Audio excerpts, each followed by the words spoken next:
You don't have to observe the dietary laws anymore to refrain from eating pork and shellfish and so forth in order Jewish diet, Old Testament diet and so forth. He's saying freedom, as Brother Joel says. But when he talks about the freedom, then in the passage that we're going to look into today, he says, but wait a minute, understand what this true freedom is. Freedom doesn't mean now because I'm free in Christ I can do anything I want, everything I want. I think I told you this story about this brother who came from China and was one of our students in the seminary. And there was one time when I led a small group of students to KL to sort of part of our mission exposure week. And then we went to this church, and we were supposed to give different students different opportunities to share their testimony in different churches that we went to. So we went to this church in KL. It was the turn of this brother from China to give his testimony. He then went to the church and he says, I'm from the seminary, I'm from China, but I'm not studying in seminary. I want to share this with you. Jesus, when he came into my life, he gave freedom. He freed me. But now that I'm in a seminary, I've lost all my freedom. So he was staying in a dorm in the seminary. And so the dorm has its rules. You must wake up at what time, you must clean this, it's your kitchen duty. So he started talking about how life in the seminary was so strict and so restricted and so on. And after that, I had to come out and explain to the church what true freedom in Jesus Christ really is talking about. But freedom, and then Paul then explains how this freedom is to be understood. And then he says, and the part I want to get to is when he talks about it's the freedom that is given to us through the Spirit of Christ in us now. And this Spirit of Christ, when he works in us, he works a change in us. And then he uses this term, the fruit of the Spirit. I think you're all familiar with the term, the fruit of the Spirit, yes? You're familiar with the gifts of the Spirit and so on, but you're familiar with the fruit of the Spirit? Name me some of the fruit of the Spirit.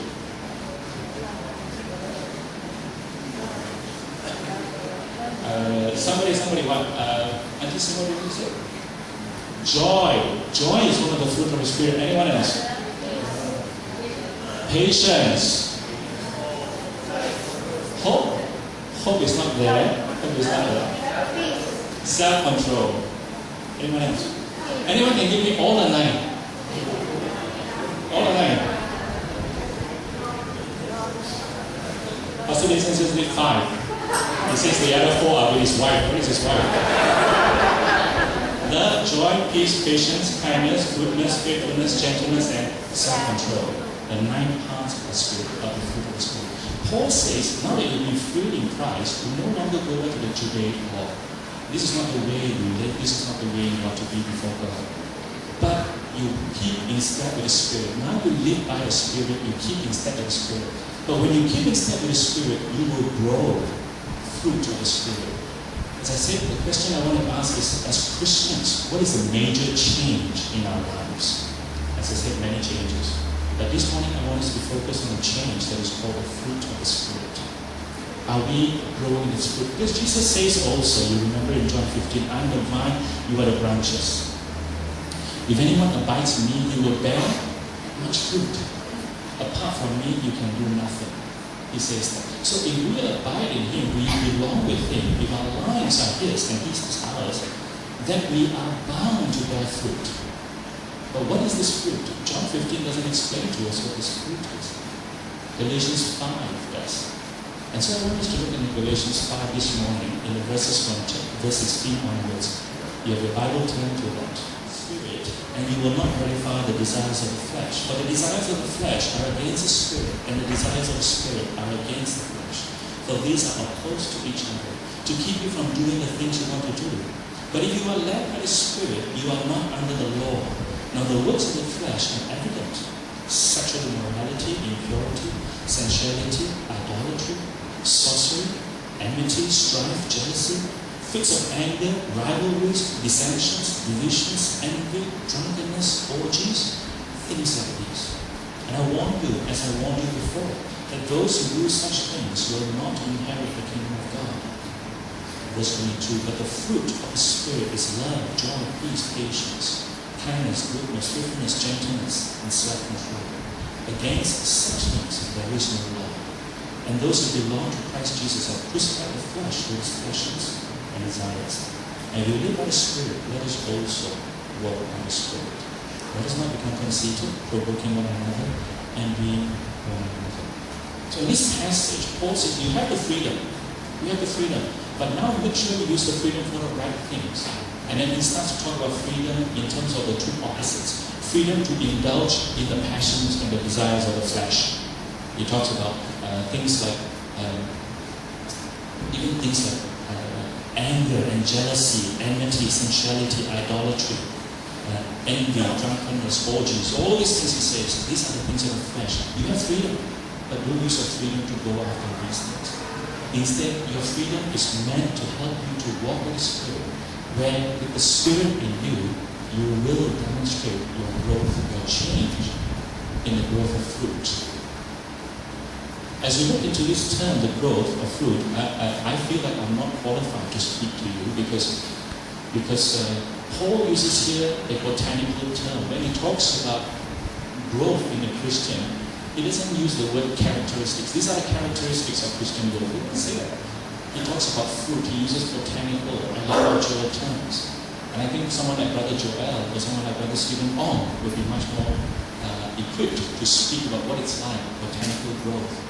But this morning, I want us to see that when Paul uses very deliberately the term fruit, a botanical term, what growth is like botanically. I think this metaphor of using fruit gives us a few insights into what spiritual growth is like. Because he uses the word fruit. There are at least 4 things I can think of that will characterize spiritual growth in terms of being looked at botanically.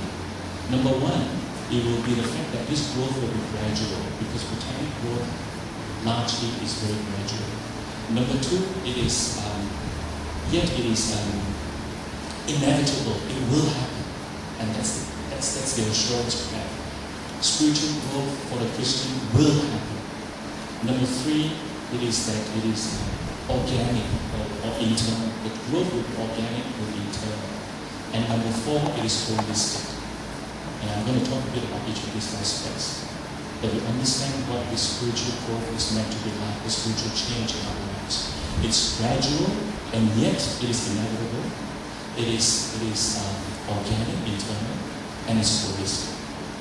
First, it's gradual. Botanical growth, largely anyway, you cannot sit in front of a plant and just sit there moment by moment and see that it is growing. You see that when you watch National Geographic, because they have time-lapse cameras to look there, you see it growing wonderful. But you actually go out there and you look at a piece of grass, a blade of grass or a tree or a plant, you're not going to see it grow as you're sitting there. But yet you know growth is occurring. Growth is occurring. It will have changed. New leaves, maybe a new branch, things will have happened. There is growth, but the growth is largely gradual. I'm reminded that the only thing that really grows very fast that you could almost really see is the bamboo.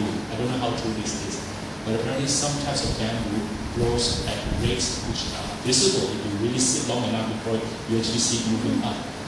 But generally, botanic growth you cannot see, but you know that it's happening because you come back over a lapse of time. It has changed. It has grown. When I say that it is gradual, I think it's something we can take encouragement now. That we know that the Spirit is at work in our lives. Growth may not always be immediate, it will be gradual. Because it's gradual, you can be more patient with yourself if you feel that you're not growing. Be patient. But also be patient with others, your brothers and sisters in the church. Understand that they are also growing, but they also take time. I think when you have that attitude and that understanding, it cuts a lot on taking offenses with one another. It helps to bring forgiveness for one another. It helps to make room for one another. You know what I'm saying? I think we understand that growth is gradual. We need to be patient. We need to give room to one another. But on the other hand, of course, while growth is gradual, it's also seasonal. But remember that it's seasonal. Some plants go through seasons. There are seasons when they're not really growing, and then seasons when they bear fruit. It's seasonal. And maybe all of us, maybe our growth is also seasonal. There are times we feel that we're really growing in Christ, in spirit. There are times we feel like we're going through a dry patch and nothing's really, so be patient with one another. Be patient. I think the second aspect is, while it is gradual, spiritual growth is gradual, it is inevitable, and that's a wonderful promise we have in the Word of God, that if you have the Christ, if you have the Spirit of God living in you, spiritual growth will be inevitable. You can never say as a Christian, I cannot, this person will never grow. There is no person who, because of Christ in his life, the Spirit in his life, will never grow. It is inevitable. Years ago with my family, when we went visiting, and one of those places we visited, I can't remember if it was the Forbidden Palace. Some of you have been to the Forbidden Palace? The Forbidden Palace, that emperor, the ancient emperor's huge complex. And I remember as we came to it, there was one part of it where it was all concreted, buildings and all concreted. But there was a huge tree growing in the middle of this concreted place. Now, it wasn't one of those places where, there's a tree growing, they lay concrete around it, but they leave it in the middle to grow. No. You look at it and you find that it's actually growing out of broken concrete. And when we asked about it, the story was that it actually, nobody can explain how it did it, but this place was paved over with concrete. And when we saw the broken concrete, which had sort of been pushed out by the soil, by the roots, the broken concrete was about 4 to 6 inches. This on those times when they did this. And it had been laid over, but for some reason, somehow, this tree, which is seed, which is planted there, which is in the soil, managed to make its way out as a seed, as a small plant, and break through the concrete. And then became and grew, and now I'm told it's a couple of 100 years old, or 200 years old or something.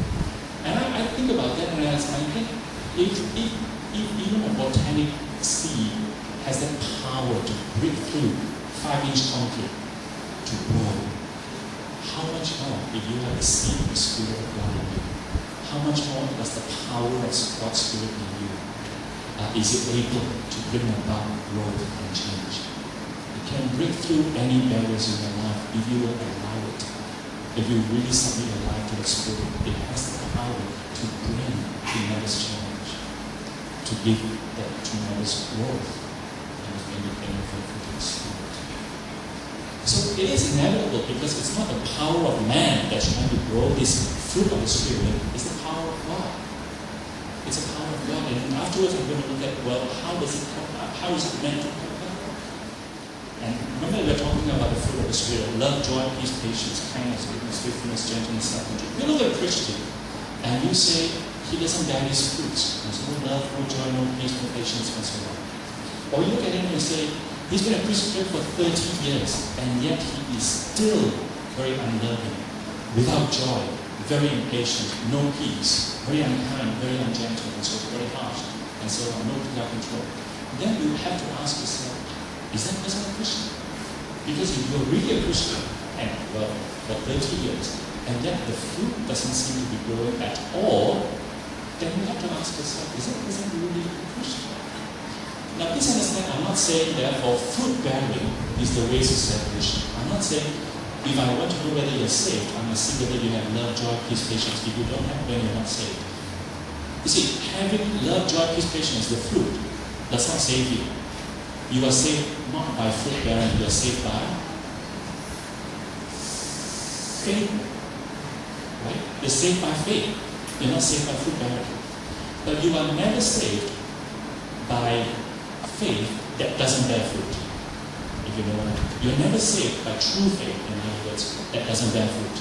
James would be one example, the book of James. Show me your faith by your works, and I'll show you my faith by my works. If you really have faith, your faith will issue in works. It will grow out of you. It will be seen in the way you treat others, love, with peace, with joy, and so on. See? So I'm not saying that you're saved by fruit bearing, but you are never saved by faith that doesn't bear fruit. You will always be saved by faith that is fruit bearing. If you have faith, that faith will bring about fruit. Love, joy, peace, patience. The Spirit of God will work that out in you. So the growth, spiritual growth, in this sense, the change that we come into, it's gradual, but it's inevitable. We can never say, I will never change in this, or I can never change in that. It will happen as we submit to the Spirit of God.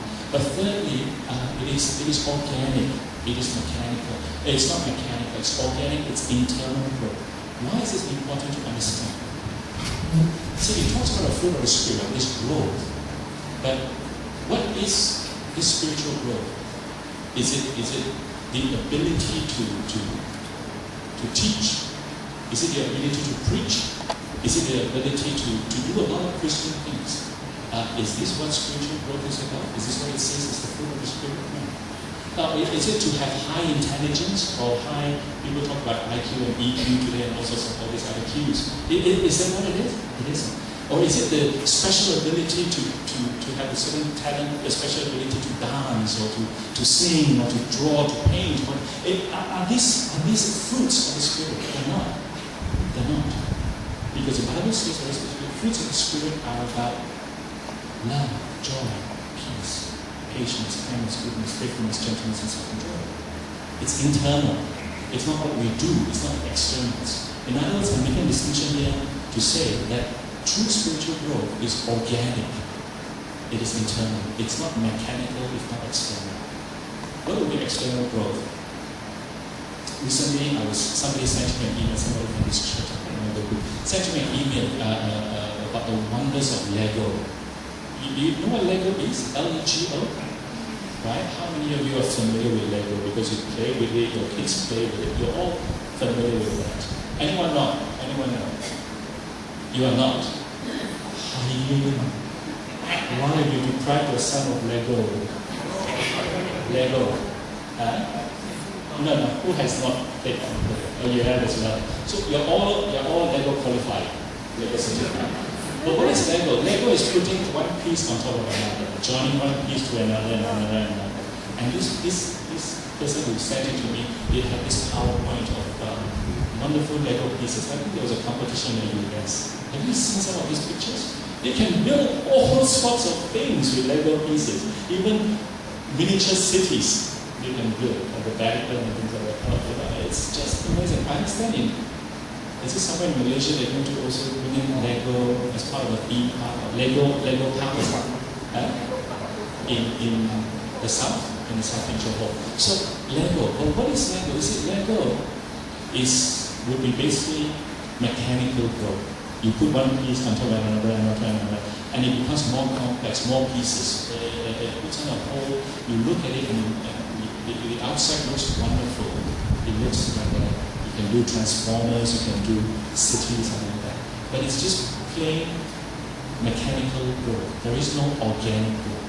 There is no life, in other words. What is organic growth? Organic growth, the internal growth, is life growth. I call it life growth or soul growth or heart growth. It's about that, and that's what God is concerned about. It's not the externals. And it's